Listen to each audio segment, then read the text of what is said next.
Hadiah. Untuk siapa ya? Karena tidak ada yang butuh hadiah di keluarga saya sampai akhir tahun ini. Sepertinya. Tolak Aslan halus sambil seperti memikirkan sesuatu. Coba diingat-ingat lagi. Untuk ultah kepala pelayan misalnya atau sunatannya penjaga kebun, kan butuh hadiah juga. Meski awalnya bingung dengan ucapan Boril namun Aslan pun tertawa dan menepuk bahu pria. Di sampingnya ini. Shesin seher humorvoll, Sir. Ternyata Anda sangat humoris Tuan. Ucap Aslan dalam bahasa Jerman yang sangat fasih. Sambil tersenyum dan berlalu pergi melihat-lihat lagi seri mobil Jain lainnya. Membuat mantan duda bermulut ember ini pun menganga. Berarti Aslan Abizar. Brawijaya mengerti apa yang tadi diucapkannya. Mampus. Deaoka.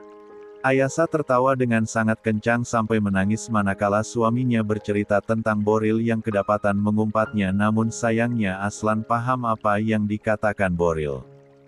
Menepilah dulu, bisa bahaya nanti kalau kamu nyetir sambil ketawa begitu. Tegur Aslan lembut pada istrinya yang setelah mendapatkan kado mobil darinya langsung mencoba hadiahnya tersebut. Dan mengendarainya keliling rumah mewahnya. Tak perlu keluar jalan raya. Di sekitaran rumahnya pun cukup luas untuk sekedar mencoba mobil saja. Karena jarak dari pintu gerbang menuju pintu rumah saja hampir 1 kilometer dengan taman bunga yang menghampar luas di sebelah kiri. Dan air mancur di tengah padang rumput di sebelah kanan jalan. Ayasa mengangguk lalu menepikan mobilnya. Kini mereka turun dan duduk di taman yang bersebelahan dengan air mancur. Yang bikin Mas penasaran, kok bisa ya Pak Boril nikah sama perempuan yang umurnya jauh lebih muda dari dia? Bahkan Mas dengar, kalau istrinya itu teman putrinya. Ayasa melongo mendengar ucapan suaminya barusan. Kaca mana kaca? Tanya Ayasa pada suaminya sambil mengejek. Mereka beda 20 tahun. Kita. Mas nih kalau ngomongin orang tuh jagonya deh. Aslan tertawa. Ia dan istrinya terpaut 22 tahun. Jika Aprilia adalah sahabat dekat Putri Boril, maka Ayasa Dulunik adalah kekasih putra Aslan sendiri. Sungguh ironi bukan? Mungkin jika dibuat sinetron drama ikan terbang judulnya adalah, Suamiku, Ayah Pacarku. Setidaknya itulah yang sering menjadi bahan ejekan Jonathan, asisten pribadi Aslan jika sedang kesal pada bosnya itu. Aslan dan Ayasa melihat kado tersebut sambil mengingat pertemuan pertama mereka di lorong rumah sakit. Kala itu, yang entah kenapa membuat Aslan tak bisa melupakan momen itu sampai diperingati setiap tahun. Terima kasih, ucap Aslan pada istrinya. Sampai Ayasa mengerutkan kening tak mengerti. Aku yang dikasih kado. Kok Mas yang bilang makasih? Kebalik dong. Terima kasih buat apa? Terima kasih sudah mau mendampingi Mas sampai detik ini, Aslan menyentuh tangan istrinya. Lalu membawanya dalam dekapannya. 10 tahun mereka menikah namun baru bersama 4 tahun terakhir ini. Dengan ujian cinta luar biasa yang menimpa mereka. Jika bukan karena kekuatan cinta dan mukjizat dari Tuhan, entah mereka masih bersama atau tidak hari ini. Gak usah diingat-ingat lagi Mas. Aku akan selalu ada buat kamu sama anak-anak. Lagi pula Mas Gak perlu beliin kado semahal ini. Tahun lalu Mas Gak mampu beliin kamu kado apapun karena, Ayasa menutup mulut suaminya dengan satu jarinya. Lalu menggelengkan kepalanya. Jangan bahas itu lagi ah. Aslan tersenyum lalu menurunkan tangan istrinya dan menciumnya. Dan keduanya tersenyum manis merasa bersyukur telah melewati ujian yang sangat perih dalam hidup mereka. Oh iya, Mas belum ketemu lagi sama papa sama mamamu. Yang dimaksud Aslan adalah orang tua angkat Ayasa yang berada di Italia. Iya Mas. Aku rencananya mau ajak Mas sama anak-anak ke sana. Sekalian, aku mau memastikan sesuatu. Aslan menganggukkan kepalanya. Kalau salah bagaimana? Tanya Aslan. Ayasa terdiam. Firasatnya tak mungkin salah. Netra abu-abu itu sangat ia kenal dan sangat familiar, namun untuk memastikan ia butuh waktu dan proses, apalagi keluarga Rohichan bukanlah orang sembarangan. Bisa berbahaya kalau mereka terlalu dalam mengulik urusan pribadi mereka.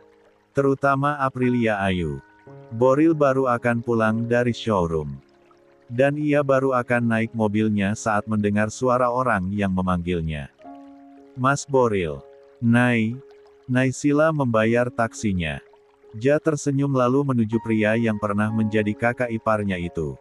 Loh, udah mulai ke bengkel. Kok gak istirahat? Ini baru mau pulang. Ada urusan sebentar doang tadi. Oh, aku mau ngecek mobilku yang diservis di sini mas, ada Ferdi di dalam. Coba tanya deh udah selesai apa belum? Naysila terkekeh sebentar. Boril mengerutkan dahinya tak mengerti. Biasa aja kali mas, aku juga gak akan minta kamu ngecek mobil aku. Takut banget aku gangguin. Mendengar ucapan Naysila yang seperti itu, membuat Boril tak enak hati. Jujur ia sempat salah sangka dengan kedatangan Naysila tadi. Sorry ya Nay. Bukan maksud aku buat seperti itu, oke, gak masalah. Naysila jalu memicingkan matanya melihat ke arah kerah Boril. Itu apa deh mas? Apa? Diem ya, bentar aja. Naysila lalu mendekati Boril dan menyentuh bahu dari ayah Stella tersebut. Boril akan menghindar. Bentar mas. Ada daun kering. Naysila berpura-pura meniup kerah Boril yang ia bilang ada daun kering tersebut. Namun nyatanya ia malah mencium kerah kemeja putih tersebut hingga lipstiknya menempel di sana. Naysila tersenyum puas dengan hasilnya. Lalu menegakkan lagi badannya. Sorry ya mas. Udah hilang kok daunnya. Ucap Naysila manja sambil merapikan kemeja Boril. Boril menganggukkan kepalanya. Lalu tersenyum, ya sudah saya pulang duluan ya. Hati-hati ya mas. Boril jalu masuk ke dalam mobilnya untuk kemudian segera beranjak dari sana, sedangkan Naysila tersenyum merasa kalau sebentar lagi Boril dan istrinya pasti bertengkar karena melihat bekas lipstik di kemeja milik Boril. Sekitar 100 meter baru keluar dari bengkelnya, Boril kemudian menghentikan mobilnya. Lalu memeriksa sesuatu sambil berkaca pada kaca spion. Sialan. Maki Boril ketika mengetahui Naysila meninggalkan noda lipstik di kemejanya. Dia sudah curiga dengan perilaku adik dari Amanda tersebut dan ternyata benar dugaannya. Kalau Ayu lihat bisa berabeni. Segera saja Boril membuka kemeja yang ia kenakan hingga menyisakan kaos ketat putihnya saja. Kemudian dia membuangnya keluar dari mobil lalu memasukkan ke dalam tong sampah. Setelah itu ia masuk kembali ke dalam mobilnya. Baru akan memajukan kembali, Boril berpikir sebentar lalu tersenyum sendiri. Dengan apa yang baru saja dia lakukan?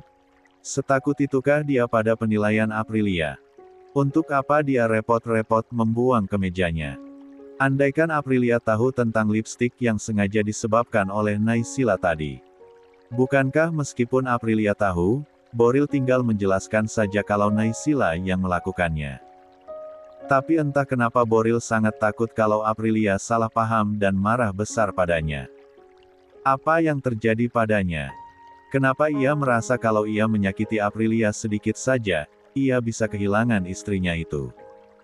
Udah pulang mas, Aprilia mencium tangan suaminya yang baru saja sampai di depan warungnya. Boril seketika tertegun dengan perlakuan Aprilia barusan. Memang anak ini sering mencium tangannya saat ia main ke rumah bersama Stella.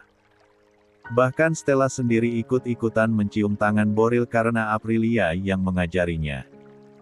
Tapi kini rasanya berbeda saat telah menjadi suami istri, seperti ada manis-manisnya gitu. Duh, si mantan duda kini tiba-tiba mendadak romantis seperti Dilan. Kok pakai kaos? Kemejanya mana? Tanya Aprilia melihat suaminya memakai kaos dalaman saja. Sedangkan tadi ia berangkat memakai kemeja. Oh, tadi panas banget di bengkel. Mas buka. Lupa gak dibawa pulang. Aprilia tersenyum menganggukkan kepalanya. Nah, kan sekarang si Dilan sudah pandai berbohong. Tapi dia bukan Mas Aris, dia Mas Boril.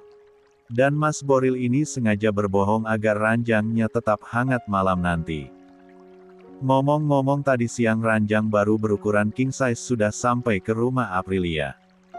Boril membeli satu untuknya dan Aprilia.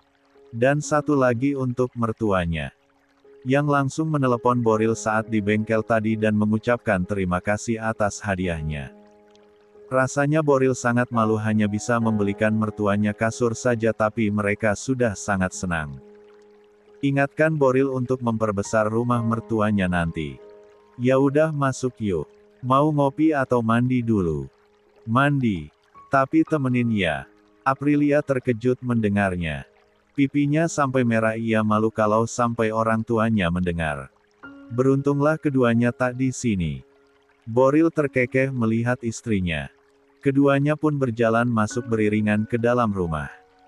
Dan lagi-lagi entah karena hormon kehamilan istrinya yang menular padanya atau memang karena dia lebay, Boril merasakan hatinya menghangat. Rasanya baru kali ini Boril benar-benar pulang ke rumah.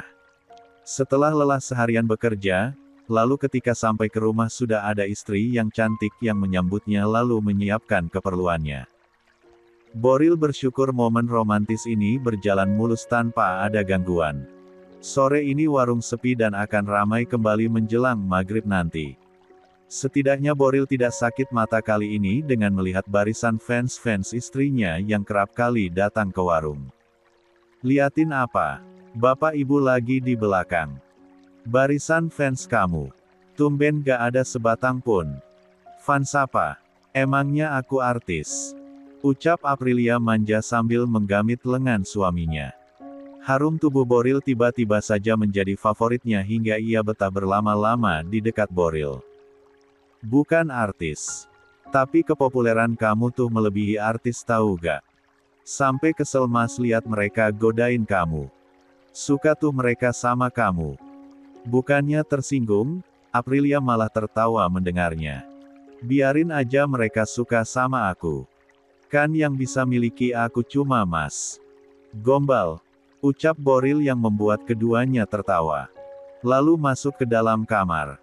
Dan Boril melihat tempat tidur barunya sudah terpasang. Aprilia akan menyiapkan air untuk suaminya mandi.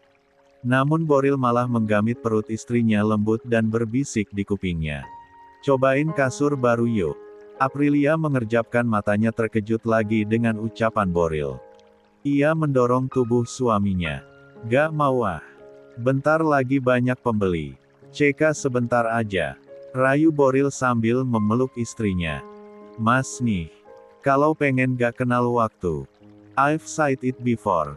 Kalau aku bukan makhluk suci yang bisa hidup tanpa seks. Masa setahun cuma ngobrol aja. Bak dihempaskan ke dasar jurang yang paling dalam. Seketika itu rasanya gairah Aprilia sirna sudah. Boril hanya menganggap setiap sentuhannya adalah seks semata. Aprilia rupanya salah selama ini karena telah menganggap Boril sudah mulai mencintainya dengan hubungan mereka yang mulai membaik dan sifat manis si mantan duda ini padanya. Tapi ternyata semua hanya basa-basi agar syahwatnya terpenuhi di jalan yang halal. Luar biasa terlukanya hati Aprilia. Hingga setiap sentuhan Boril di belakangnya tak bisa ia nikmati lagi. Bahkan meskipun Boril memeluknya dari belakang sambil berbisik agar Aprilia membuka pakaiannya, Aprilia hanya mampu menurut sambil berpegangan pada tepian ranjang. Dengan air mata yang tak terasa mulai turun. Moka kakak. Apa yang ada di pikiran seorang perempuan berusia 20 tahun saat ada janin yang tumbuh di perutnya? Sedangkan dia tak punya kekasih dan tak punya suami. Beberapa hari yang lalu, Aprilia Ayu mengalami fase itu. Dia kebingungan. Dia masih kuliah. Tidak punya suami dan mendapati dirinya tengah hamil.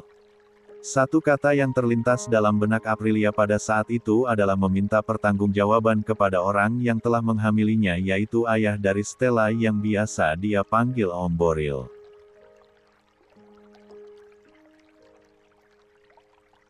Urusan cinta dan jain sebagainya adalah hal belakangan, yang penting Aprilia mendapatkan status andai kata perutnya membunsit dan anak dalam rahimnya harus lahir dengan orang tua komplit. Agar terhindar dari gunjingan orang. Serta mendapatkan kasih sayang yang utuh. Pada saat mengatakan bahwa dirinya hamil pada Boril, pada saat itu pula Aprilia merasa Boril ini gentleman sekali. Bahkan mau mengakui telah menghamilinya di depan keluarga besarnya. Tanpa rasa takut dan malu serta bertanggung jawab sepenuhnya dengan berkata akan menikahinya. Bahkan keluarga besar Boril, minus Stella, sang sahabat sejati yang kini jadi anak sambungnya, semua mendukung pernikahan ini dan dirayakan di sebuah hotel mewah beberapa hari yang lalu. Rasanya luar biasa sekali diperlakukan manis seperti itu. Hingga sedikit demi sedikit pintu hati Aprilia mulai terbuka untuk Boril. Tapi kemudian Aprilia merasakan luar biasa sakit seperti tikaman pada jantungnya akan kehadiran surat perjanjian itu. Boril akan menceraikannya setelah 1 tahun menikah. Karena pria itu suka akan kebebasan dan tidak mau terikat pada ikatan pernikahan. Yang penting dia bertanggung jawab. Itu saja. Namun Oma Cindy menyemangati Aprilia agar mempertahankan pernikahan mereka. Si mesum itu harus dilawan mesum juga. Jadilah setiap hari Aprilia harus menggoda suaminya agar Boril menaruh perhatian lebih padanya. Dan melupakan perjanjian mereka. Tapi ternyata Boril adalah Boril. Tak ada yang bisa merubah sifatnya meski Aprilia telah berlaku baik, menuruti semua yang diinginkan suaminya, tapi satu kata dari Boril berhasil memporak-porandakan hatinya yang selama ini masih berharap akan kesungguhan cinta sang suami. I've said it before, kalau aku bukan makhluk suci yang bisa hidup tanpa seks. Masa setahun cuma ngobrol aja 9. Ucapan Boril beberapa hari yang lalu nyata-nyata telah melukai hatinya. Membuat Aprilia seharian ini murung. Dia masih membantu kedua orang tuanya di warung. Sementara sang suami masih bengkel. Wajah Aprilia yang murung dan bersedih itu tak luput dari pantauan Apko dan Liana. Kedua orang tua angkat Aprilia ini pun bicara dengan isyarat mata sambil milap meja sebelum digunakan. Untuk para pelanggan nantinya. Apko mengangkat alisnya seolah memberikan kode yang artinya, "Aprilia, kenapa tuh?" Dan dijawab oleh sang istri dengan mengangkat kedua bahunya seolah menjawab, "Gak tahu." Sesimpel itu memang bahasa isyarat yang digunakan oleh pasangan suami istri yang tidak dikaruniai seorang anak pun di usia pernikahan mereka lebih dari 20 tahun itu. Apko kemudian mengedikkan kepalanya ke arah Aprilia. Memberi isyarat kepada sang istri, "Samperin gih." Aprilia sedang menyuir daging ayam ketika ibunya datang menghampiri. "Kenapa lu, Neng?" Pengantin baru mukanya ditekuk kayak begitu. Tapi tak ada jawaban dari Aprilia. Yang masih menyuir ayam. Hati-hati kepotong tangannya. Saat itulah terdengar suara deru mobil mewah yang masuk ke pelataran parkir warung soto milik Bapak Apko dan Ibu Liana ini. "Laki lu pulang tuh, bikinin kopi sana." Seperti biasanya Aprilia selalu menurut apa kata ibunya, tapi kali ini tanpa sepatah kata pun. Aprilia masuk ke dapur untuk membuatkan kopi suami yang baru pulang. Dalam pikirannya pun Liana menebak jika putri dan menantunya ini pasti sedang bertengkar. Berarti sebaiknya dia tidak mencari tahu apa yang terjadi karena itu adalah urusan rumah tangga putrinya. Terlihat oleh Liana ketika sang menantu turun dari mobil, maka tetangga-tetangga mereka yang kepo langsung menyapa mantan duda satu anak gadis itu. Umumnya di antara ibu-ibu tetangga mereka selalu mengagumi paras Boril yang tampan ditambah dengan setelannya yang terlihat mahal. Membuat ibu-ibu itu pun betah berlama-lama mengajak ngobrol Boril meskipun Boril sangat tidak suka dikelilingi oleh ibu-ibu yang meskipun montok tapi kurang menarik di matanya. Pak Boril, baru pulang ya dari bengkel?" Tanya ibu-ibu berdaster kuning yang wajahnya licin dan mengkilap seperti abis dipelitur itu. Tapi demi mempertahankan image sebagai menantu idaman yang disukai banyak orang, tentu saja Boril harus memasang senyum ala Osman Bey-nya.